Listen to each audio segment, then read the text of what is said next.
Boa noite. Olá, boa noite. STF afasta Aécio Neves do cargo de senador. O tucano terá que ficar em casa à noite. Ele é acusado de receber dinheiro da JBS. Na Câmara, a leitura da segunda denúncia contra Temer dura 5 horas e meia e governo tenta usar o programa de refinanciamento para barrar a acusação. Tribunal aumenta de 20 para 30 anos a pena de prisão de José Dirceu. O ex-ministro ainda pode recorrer em liberdade. E por falta de provas, desembargadores absolvem João Vacari Neto, o ex-tesoureiro do PT. Antônio Palocci pede desfiliação do PT e diz que Lula sucumbiu ao pior da política. E defesa do ex-presidente apresenta recibos com datas de pagamento que não existem no calendário. Você acompanha essas e outras notícias após o intervalo. Até já! Procuradora-Geral da República, Raquel Dodge, se reuniu hoje com os ministros da Defesa, Raul Jungmann, da Justiça, Torquato Jardim, e do Gabinete de Segurança Institucional, Sérgio Etchegoyen. O encontro foi para discutir soluções para a crise de segurança no Rio de Janeiro. Na semana passada, Jungmann pediu à procuradora a criação de uma força-tarefa para combater o crime organizado. Dodge, na primeira entrevista coletiva desde que tomou posse, afirmou que os moldes dessa força-tarefa ainda não estão definidos e que as conversas devem continuar nas próximas semanas. A procuradora destacou que a situação é complexa e exige cautela de todas as instituições que devem trabalhar juntas. Ela também reafirmou à Lava Jato que terá prosseguimento natural e todo o apoio de sua gestão. Os ministros da primeira turma do Supremo Tribunal Federal decidiram, por 3 votos a 2, afastar o senador Aécio Neves do PSDB do mandato, mas negaram, por 5 votos a 0, o pedido da Procuradoria-Geral da República para prender o senador. Votaram contra o afastamento Marco Aurélio Melo e Alexandre de Moraes. E a favor, Luiz Roberto Barroso, Rosa Weber e Luiz Fux. Os 3 ministros determinaram não só a suspensão do exercício do mandato, como também o recolhimento noturno do tucano em casa. Pela decisão, Aécio também ficará proibido de manter contato com outros investigados na Operação Lava Jato e deverá entregar seu passaporte, devendo permanecer no Brasil. Aécio é acusado de corrupção passiva e obstrução da Justiça por pedir e receber R$2 milhões da JBS e de ter atuado no Senado junto ao Executivo para atrapalhar as investigações da Lava Jato. A prisão de Aécio foi negada de forma unânime porque os ministros não consideraram ter ocorrido flagrante de crime inafiançável, única hipótese prevista na Constituição para prender um parlamentar antes de eventual condenação. Em tese, a defesa do senador não tem mais possibilidade de recorrer junto à primeira turma, mas pode entrar com outra ação para tentar levar a questão ao plenário do STF, onde seria julgada pelos 11 ministros do tribunal. Em maio, um primeiro pedido de prisão foi negado pelo relator da Operação Lava Jato no STF, Edson Fachin, que na época determinou o afastamento dele do Senado. No fim de junho, o ministro Marco Aurélio Melo, para quem o caso foi encaminhado, negou um novo pedido de prisão e permitiu a volta do senador ao exercício do mandato. Em 2014, Aécio foi candidato à presidência da República pelo PSDB, mas perdeu a eleição para Dilma Rousseff, do PT. O advogado de Aécio Neves, Alberto Zacarias Toron, informou que a defesa vai aguardar a publicação do acórdão para formular um pedido para que a decisão seja reconsiderada. A pedido do PSDB, o presidente do Senado, Eunício Oliveira, articula com líderes partidários para colocar em votação ainda hoje ou amanhã, em sessão extraordinária, a decisão do Supremo Tribunal Federal sobre o afastamento do senador Aécio Neves do cargo e também do recolhimento noturno do senador mineiro. O vice-presidente do Senado, o tucano Cássio Cunha Lima, disse que, pelo artigo 53 da Constituição, o senador só pode ser preso em flagrante delito ou em caso de crime continuado. Do contrário, o plenário da Casa tem que se manifestar em até 24 horas a partir da notificação do STF. O Senado pode aceitar ou não a decisão dos ministros do Supremo sobre o afastamento de Aécio Neves do cargo.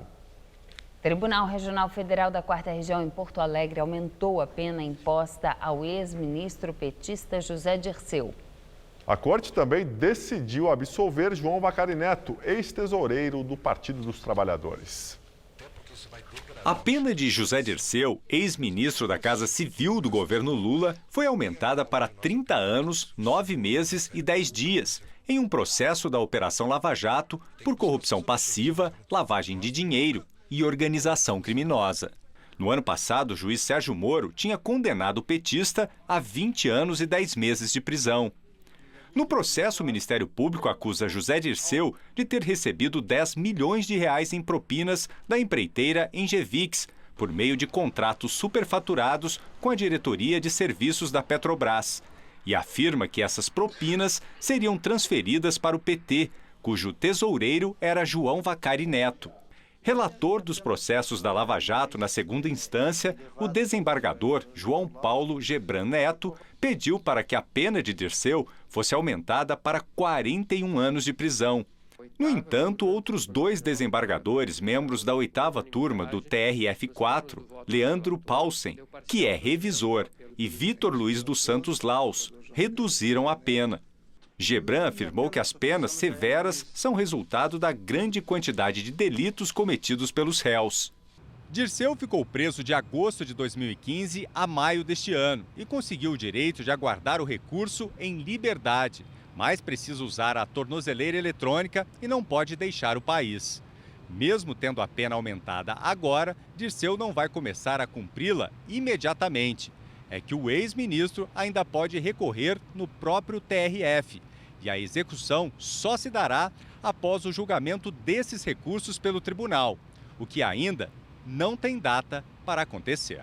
No mesmo processo, o ex-tesoureiro do PT, João Vacari Neto, foi absolvido por insuficiência de provas. Ele tinha sido acusado de corrupção passiva e tinha sido condenado em primeira instância a 9 anos de prisão. Esta é a segunda absolvição de Vacari. Os desembargadores entenderam que as acusações contra ele baseavam-se apenas no depoimento de delatores. Apesar da decisão, o Tribunal Regional Federal manteve a prisão preventiva do ex-tesoureiro, detido em Curitiba, há 2 anos e meio. Vacari tem 3 condenações por corrupção e lavagem de dinheiro, proferidas por Moro, que ainda serão julgadas pelo TRF. Segunda denúncia contra Temer é lida no plenário da Câmara durante 5 horas e meia. E o governo tenta usar o programa de refinanciamento para tentar barrar a acusação. A denúncia começou a ser lida pouco depois do meio-dia, após 2 tentativas frustradas. O motivo era a falta de quórum, que só foi atingido por volta das 11h30 da manhã, com a presença de 51 dos 513 deputados. Temer é acusado de liderar uma organização criminosa e obstrução de justiça. Em concurso com Joesley Batista e Ricardo Saldi, por ter o atual presidente da República instigado os empresários a pagarem vantagens indevidas a Lúcio Funari e Eduardo Cunha, com finalidade de impedir estes últimos de firmarem acordo de colaboração. Agora, com a leitura, Temer é notificado e a defesa dele terá 10 dias para se manifestar. Em seguida, o processo segue para a Comissão de Constituição e Justiça da Câmara.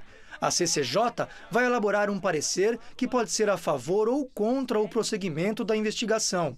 Além de Temer, também são acusados os 2 ministros mais próximos dele, Eliseu Padilha e Moreira Franco, ambos do PMDB. Um dos pontos em discussão é se a denúncia vai tramitar de forma única ou dividida. O presidente da CCJ, Rodrigo Pacheco, do PMDB mineiro, já adiantou que na comissão o caso terá apenas um relator. Assim como aconteceu na primeira denúncia, o presidente Michel Temer já providenciou suas moedas de troca. Para tentar garantir o apoio dos deputados, o governo deve usar o Refis, o Programa de Refinanciamento de Dívidas. O Palácio do Planalto já acertou descontos generosos de 90% nos juros das dívidas dos parlamentares e até 14 anos de prazo para que eles quitem suas dívidas com a Receita Federal. A equipe econômica de Temer é contra a medida. A primeira denúncia contra Temer por corrupção passiva foi enterrada na Câmara por 263 votos a favor e 227 contra.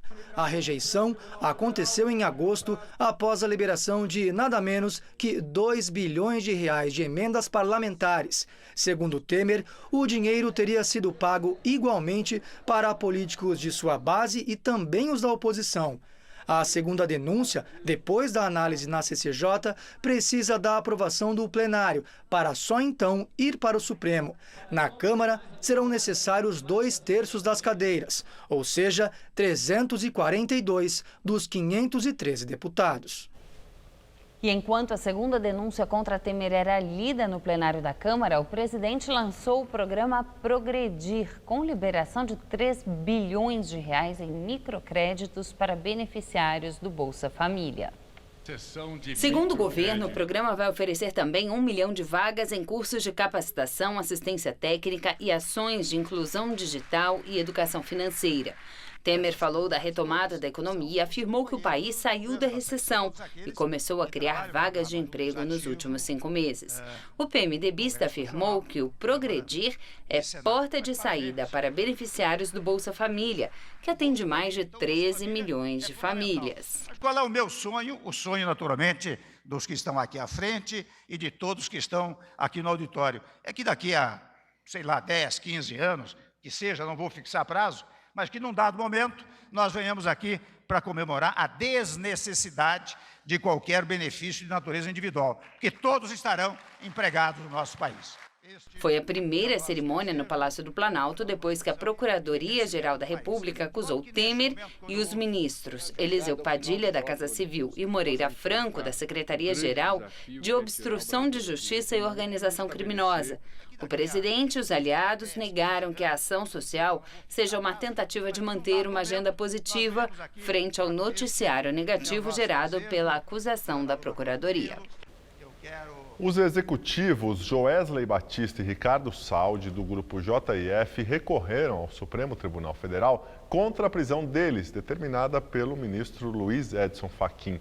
Há suspeitas de que houve omissão no acordo de delação dos dois. Suspeita-se também que eles foram orientados pelo procurador federal Marcelo Miller, que depois deixou a função. Fachin suspendeu os benefícios de ambos previstos no acordo de delação premiada e atualmente analisa a hipótese de homologar a rescisão do acordo apresentado pela ex-procurador-geral da República, Rodrigo Janot. Eles foram presos no último dia 10 e 5 dias depois a prisão temporária foi convertida em preventiva, que não tem prazo para terminar. Supremo Tribunal Federal suspendeu o julgamento de um recurso do deputado federal Paulo Maluf, do PP de São Paulo. Em maio, o STF condenou Maluf a 7 anos e 9 meses de prisão em regime fechado e a perda do mandato na Câmara por lavagem de dinheiro. O parlamentar foi acusado pelo Ministério Público Federal de usar contas no exterior para lavar dinheiro desviado da Prefeitura de São Paulo quando foi prefeito da capital entre 1993 e 1996. A decisão do Supremo não autorizou a Polícia Federal a prender Maluf, que apresentou o recurso. Agora, no julgamento desse recurso, chamado embargos declaratórios, o ministro Marco Aurélio Mello pediu vista, isto é, mais tempo para a análise. O relator, ministro Edson Fachin, já havia votado pela rejeição dos embargos. O Tribunal Regional Federal da 4ª Região negou hoje o pedido de liberdade de Aldemir Bendini, o ex-presidente da Petrobras e do Banco do Brasil. Antônio Carlos Vieira da Silva Júnior, apontado como operador de propina de Bendini, também teve o pedido de habeas corpus negado pela Corte de Porto Alegre. Os dois são investigados na Operação Lava Jato por corrupção passiva e estão presos desde 27 de julho. Bendini, que atuou como presidente da Petrobras entre fevereiro de 2015 e maio de 2016, no segundo mandato da ex-presidente Dilma Rousseff, foi delatado pelos ex-diretores da Odebrecht, Marcelo Odebrecht e Fernando Reis, como um dos beneficiados pelo pagamento de 3 milhões de reais de propina. O ex-ministro Antônio Palocci pediu desfiliação do PT. Ele entregou hoje uma carta de 4 páginas endereçadas à presidente do partido, a senadora Gleisi Hoffmann, que dias atrás já havia encaminhado o pedido de suspensão dele. No texto, Palocci diz que o partido deveria reconhecer os erros e colaborar com a justiça, sugestão que teria dado ao ex-presidente Lula e ao ex-deputado petista Rui Falcão. Palocci afirma ainda que o depoimento que prestou ao juiz Sérgio Moro na Lava Jato foi absolutamente verdadeiro e que tem como provar o que diz. e salienta não poder deixar de destacar o choque de ter visto Lula sucumbir ao pior da política. Pelo menos 2 dos 26 recibos de aluguel de um apartamento de São Bernardo apresentados pelo ex-presidente Lula ao juiz Sérgio Moro apresentam datas de pagamento que não existem no calendário. De acordo com a denúncia do Ministério Público Federal, a família do ex-presidente Lula ocupa uma cobertura vizinha ao apartamento dele em São Bernardo do Campo, paga pelo Odebrecht como forma de propina ao petista. Mas Lula sustenta que a cobertura estava alugada em nome da ex-primeira-dama Marisa Letícia, falecida em fevereiro deste ano. A defesa do ex-presidente apresentou ontem ao juiz Sérgio Moro 26 recibos de aluguel referentes a uma cobertura vizinha, além de contrato de locação do imóvel. Os documentos têm assinatura do proprietário do apartamento, Glaucus da Costa Marques, mas não tem firma reconhecida em cartório. Pelo menos 2 dos 26 recibos de aluguel apresentam datas inexistentes no calendário. Num deles, consta a data de pagamento 31 de junho de 2014, mas o mês vai até o dia 30.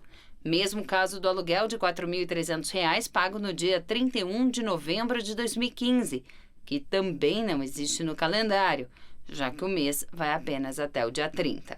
O dono do apartamento, Glaucus da Costa Marques, que assina os recibos, é primo do compadre de Lula, José Carlos Bunlai. A defesa de Glaucus não se manifestou sobre a veracidade dos documentos. Durante depoimento ao juiz Sérgio Moro, o empresário disse que nunca recebeu aluguel pelo imóvel e comprou a cobertura a pedido de Bunlai, que prometeu reembolsar o valor, mas nunca pagou por isso. O advogado do ex-presidente Lula, Cristiano Zanin, minimizou os erros de datas nos recibos de aluguel referentes ao apartamento de São Bernardo do Campo e disse que o proprietário do imóvel, Glaucus Costa Marques, é quem errou na emissão dos documentos. O importante, segundo Zanin, é que ninguém contesta a veracidade dos documentos e a assinatura do proprietário do imóvel. O Senado aprovou agora à noite a criação de um fundo de R$ 1,8 bilhão para bancar campanhas eleitorais com dinheiro público. Discutida no Senado e na Câmara dos Deputados simultaneamente, a proposta de criação de um fundo eleitoral estava prevista inicialmente em R$ 2 bilhões. Mas depois de uma sessão muito tumultuada, o Senado acabou aprovando o texto em votação simbólica, reduzindo o valor para R$ 1,8 bilhão. Durante a votação, houve muito bate-boca entre senadores contrários e a favor da criação do fundo com recursos públicos. Senhor presidente, houve uma vitória aqui. Houve uma vitória na votação simbólica. Não houve uma vitória, senhor presidente. Calma. Já houve a vitória. Já houve a vitória, calma. Foi você quando votou na PEC dos gastos.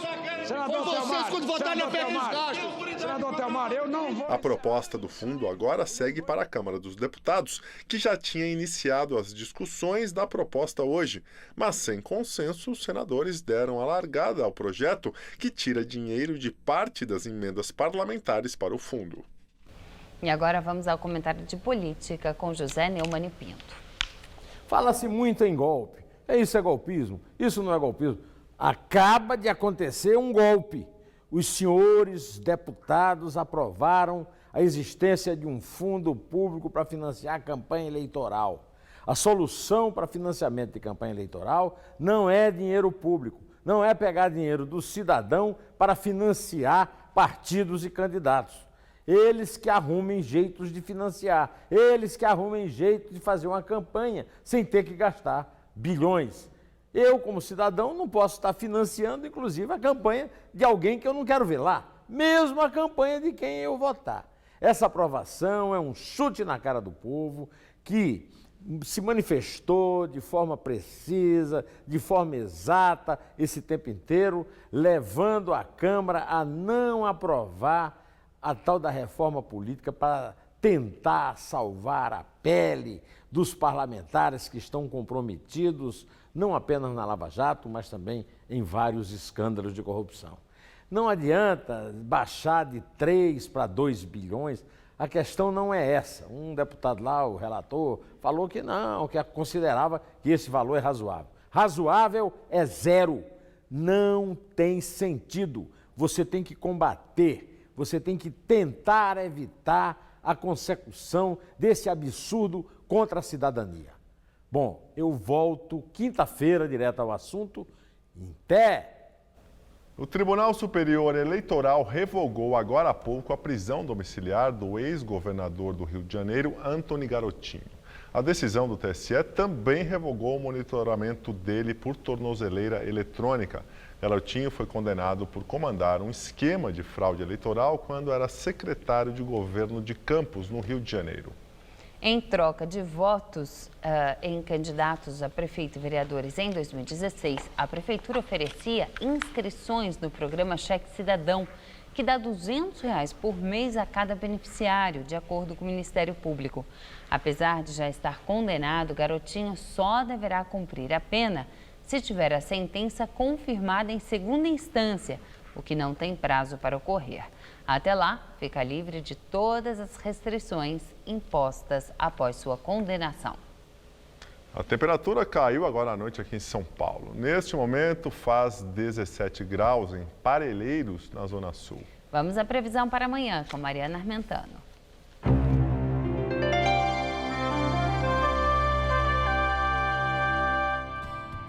Segundo a meteorologia, o sol predomina, mas o tempo fica instável nessa quarta-feira na maior parte do estado de São Paulo, inclusive aqui na capital. E a sensação é de tempo bem abafado. Olha, nessa madrugada teremos mínima de 17 graus e máxima amanhã de 31, com chuvas a partir da tarde. Aí na quinta-feira já não chove e os termômetros ficam entre 17 e 30 graus. E o tempo volta a ficar instável na sexta, com máxima prevista de 27 graus aqui na capital paulista. E nós ficamos por aqui. A edição de hoje pode ser vista no site do Jornal da Gazeta. Um bom descanso. Boa noite, Gabriel. Tchau, Ju. Até amanhã. Muito obrigado pela companhia. Tenha uma excelente noite. Fica agora com o Rony Von, Todo Seu. Até amanhã.